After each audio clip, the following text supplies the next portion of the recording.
kişilerin güzellerinden oğluyum güzellerin eğdelmegen yürek esirlerin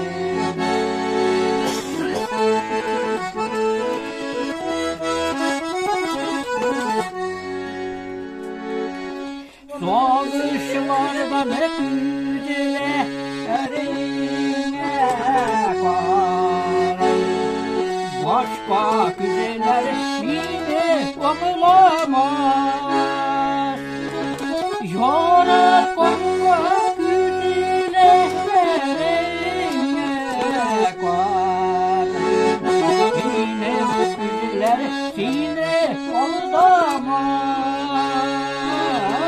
Yaratkanlar güzellerine var Yine güzeller yine anılamaz